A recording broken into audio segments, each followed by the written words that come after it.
Daļa hao, sveiki visiem! Nu, kā jau es apsolīju, mēs šodien arī turpināsim mācīties ķiniešu valodu, izmantojot mūsu grāmatu Panda Chinese. Tātad šodien ir otrā nodarbība, tūlīt nošērošu jums ekrānu. Tātad tā ir mūsu grāmata. Otrā nodarbība - di ar ke, un temats ir ni hao ma, tas ir kā tev iet. Ni tas ir tu, hao labi, un ma ir jautājuma partikula. Un vai tev viss ir labi? Ni hao ma. Un no sākuma paskatīsimies, šeit mums ir iniciāli un kā tie ir izrunāti. Tātad es lasīšu, jūs varat arī kopā ar mani lasīt, lai vienkārši patrenēties. Bet es iesaku tik un tā mācīties to visu, jau izmantot visus vārdus veselus. Nevajag obligāti atsevišķi viņus mācīties, jā, tad labāk kopā veselu vārdu. Tātad, bo, ho, mo, fo. Šeit es pievienoju burtu o, parasti ķinieši pievieno o, bet jūs varat arī bā, ha, ma, fa, kā gribat. Šeit galvenais dzirdēt, kā ir b, b. Viņš ļoti tas skaļi skan ba, b. Bet p ir aspiratīvs, it kā mēs klepojam. P, h. Tātad bo, ho, mo, fo, d, t, n, l, g, k, h, di, qi, xi, zh, č, š, r. Tātad ar burts ir it kā mēs gribam apēst savu mēli, bet r. Kaut kas starp ž un r. Un šeit, piemēram, vārds ren, tas ir cilvēks, dažās Ķīnās vietās ķīnieši vairāk izrunā kā ren, daži ķīnieši izrunā kā žen, tas ir kaut kā pa vidu, tāpēc nevajag uztraukties, ja, piemēram, jūs izrunājat kā žen, bet dzirdēt, ka kāds ķinietis saka ren, ne. Jo tas viss atkarīgs no cilvēka. Galvenais nevajag to žen, tādu ž izteiktu izrunāt. Tātad dz, c un s. Vēlreiz no paša sākuma. Bo, bo, ho, ho, mo, mo, fo, fo, d, d, t, t, n, n, l, l, g, g, k, k, h, h, ди, ди, чи, чи, си, си, дж, дж, ч, ч, ш, ш, ж, ж, з, з, ц, ц, s, s. Tātad, lāsam jaunus vārdiņus. Nīmen, nīmen, tas ir jūs kā daudzskaitlis. Ma, jautājuma partikula. Ma. Qian, qian, to g beigās neizrunājam, trešais tonis. Qian, tas ir lūdzu. Qian, un tad ienākt dzin. Ceturtais tonis uz leju dzin. Tad lūdzu ienāciet būs qian dzin. Qian dzin. Apsēsties, dzo, dz, ja, dzo, uz leju, dzo. Un to toni mēs liekam uz tās burts, kura ir izrunāta ar toni. Tad dzo, o, uz leju. Tad dzo, cing, dzo, lūdzu apsēdies. H ir dzert, h. Tālāk, čā ir tēja. Tad dzert tēju būs h čā. Tad lūdzu, dzeriet tēju būs 请喝茶，请喝茶. Tālāk šīs džo, tas ir džo, un tā e-burts ir vairāk uz leju, un tas kā džo, džo. Tad dāvana, tā ir līu, līu. Lī pats par sevi hieroglifs apzīmē kaut kādu ceremoniju, un u ir kaut kāds priekšmets objekts. Ceremoniālais priekšmets, ceremoniālais objekts ir līu dāvana. 收下, tas ir saņemt. 收下, 收下. Paldies, 谢谢, 谢谢. nav par ko, 不用谢，不用谢. Un nākamreiz 下册. Šeit, kā jau pagājušajā reizē minēju, ka mēs šeit ielikām ļoti daudz vārdiņus.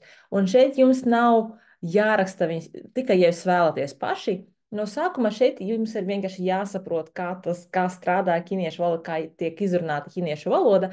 Līdz ar to hieroglifus jūs varat no sākuma vēl nerakstīt. Protams, ja jūs to gribat, jūs varat to darīt, bet no sākuma galvenais ir izruna. Un šeit mēs pievienojām dzējoli, lai ritmiski to visu trenētu, bet šeit galvenais ir saprast to izrunu un toņus. Un tad šeit skatāmies, ir vairāki trešie toņi. Un ķiniešu valodā trešais tonis tiek izrunāts kā nī, hao. Bet, kad vairāki trešie toņi seko viens otram, akcentu mēs liekam vienmēr uz to pēdējo, jo katru reizi to visu izrunāt, nīhau, ir grūti elpot.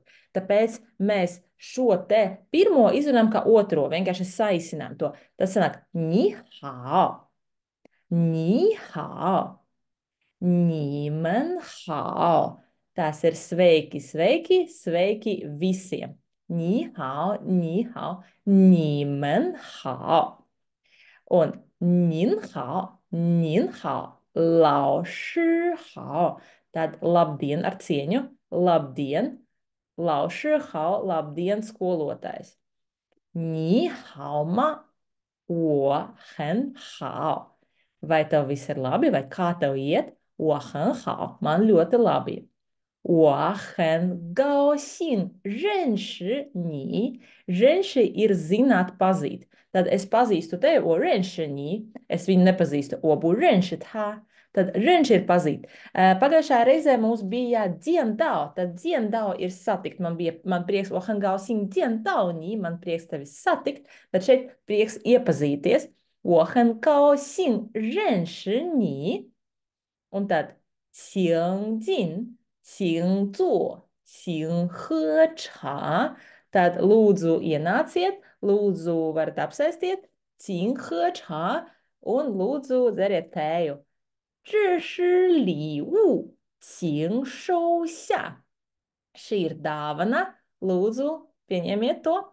Un ķiniešu tradicionālajā kultūrā ir tā, ka ķinieši vienmēr atsakās no dāvanas. Tad jūs, ja iedosiet viņam dāvanu, tad no sākuma viņi pateiks, ne. Tad parasti ir 3 reizes. Viņi 3 reizes mēģinās atteikties, bet uz 3. reizi vai uz 4. tad viņi paņems. Tad no sākuma, nē, mēs neņemsim, jums obligāti ir jādāvana viņam. Un jūs varat pateikt, 这是礼物, 请收下.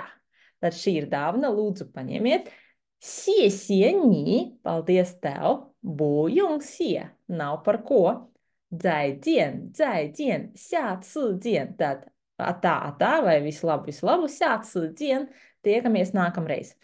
Un šeit ir ļoti daudz vārdiņu, bet šīs, tad, kā dzējolis var pateikt, ir sastādīts tā, lai būtu ritmiski un visi vārdiņi ir iekšā. Tāpēc, ja jūs iegaumēsiet to no galvas, to zināsiet, tad jums uzreiz būs ļoti daudz vārņu, kurus jūs varat izmantot. Tad, piemēram, nihao, sveiki, nimanhao, labdien visiem, tad daudzskaitlī. Laušihao, kā sasveicināties ar pasniedzēju, tad kā tev iet, man ļoti labi, man prieks iepazīties, lūdzu ienāciet, lūdzu apsēsties, varat dzert tēju un tā tālāk. Tad viss ir vienā šajā mazajā tekstiņā. Tad, man liekas, ka ļoti noderīgi, ja kaut ko iemācīties no galvas, tad pēc varat mācīties un arī pie reizes arī trenēt, kā tā tiek izrunātas ķiniešu valodas, tas zilbes. Jā, tad vēlreiz no sākuma izlasīšu un arī mēģināšu ritmiski, lai pēc tam jums vieglāk atcerēties tad būtu.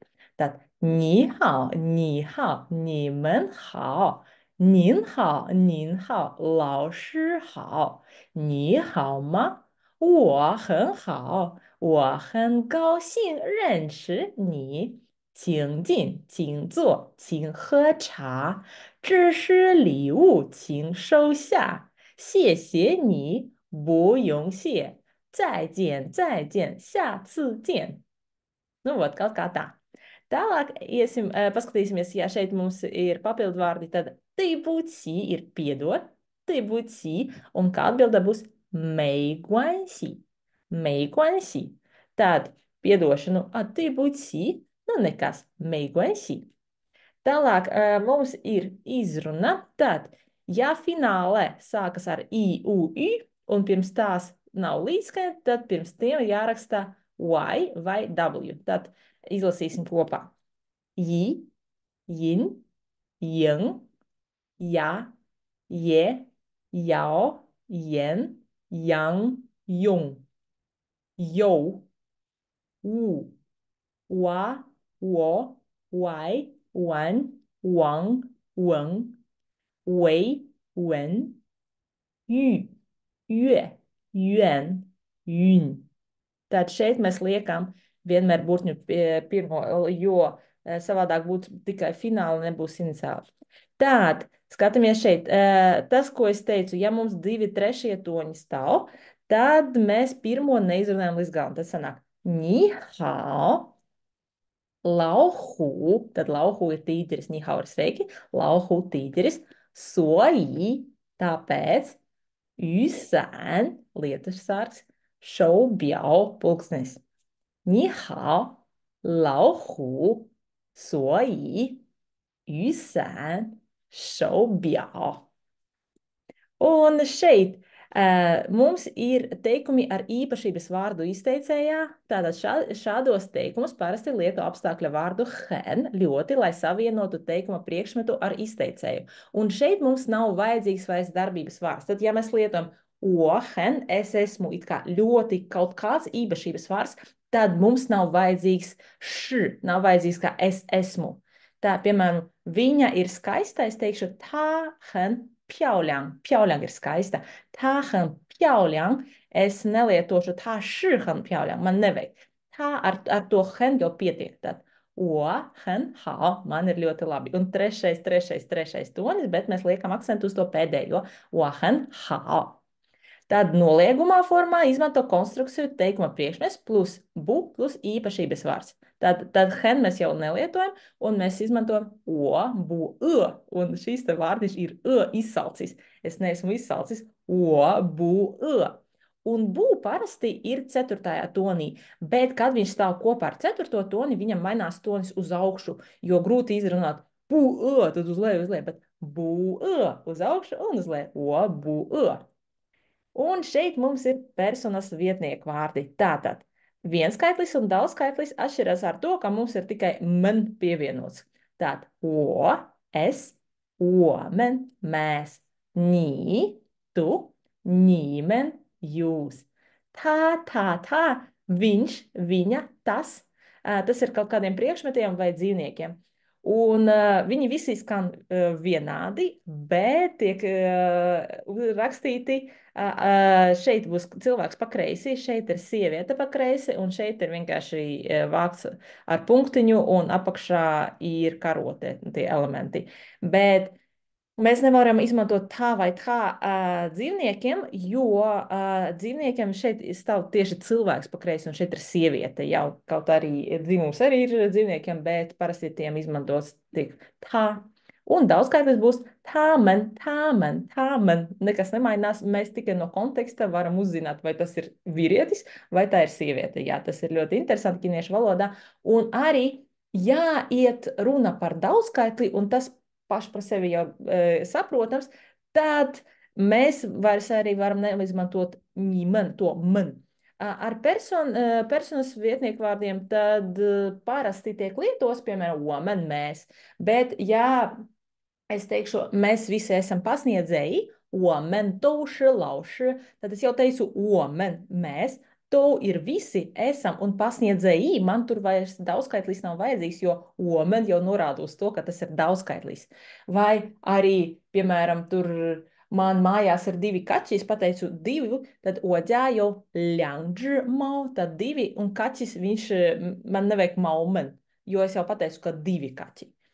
Tād ejam tālāk, tad šeit mums ir hieroglifi, tad iepazīšanās ar hieroglifiem. Galvenais atcerēties, kā hieroglifa rakstās no augšas uz leju, no kreisās puses uz labo. Un bieži vien horizontālai ir prioritāte. Tad mēs to pirmo un tad vertikāli rakstim. Šeit no kreisās uz labo jūs varat visu to apskatīties. Tad šeit, ja mums ir pa vidu elements un sānos ir ļoti līdzīgi elementi, tad parasti to, kas pa vidu ir, mēs rakstam pirmajā, un pēc tam pirmo rakstam, un pēc tam sānos un kreisā labā. Tad šeit vertikālā rāķi, tad kreisais punktiņš un labais punktiņš. Un šeit šoji, ūdens, tas viens un tas pats. Jā, un šeit ir tādi hieroglifi kā piemēri, kā no sākuma bija piktogrammas, tā bija kaut kas, ko ķinieši redzēja un arī zīmēja. Un šeit kā saulīte bija kaut kas apaļīgs, tas elements ar horizontāli pa vidu, tas ir kā izstaro no saules ir kaut kāda gaisma, bet ar laiku visiem hieroglifiem viņiem sāka piemīt kvadrātveidīga forma, un tad sanāca, ka saulīte ir šeit. Un arī, kad mēs rakstam šādus te elementus, kad iekšā ir kaut kas, tad mēs rakstam no augšas uz leju, pa vidu no sākuma, un tikai tad mēs to taisam ciet, ja to pēdējo svītri no sākuma iekšā, un tikai tā to. Nu, tas viss iet no augšās uz leju. Tad šeit ir mēnesis, arī līdzīgi kā mēnesi. Tad ho ir uguns, arī uguns bija līdzīgs. Tad švei, ūdens. Šen, kalns. Ren cilvēks, tad jūs varat pēc tam to visi paši izlasīt. Un šeit ir uzdevumi. Tad es vēlreiz izlasīšu. Bo, ho, mo, fo, d, t, n, l, g, k, h, di, qi, xi, z, c, s, dž, č, š, r. Tad šeit ar toņiem.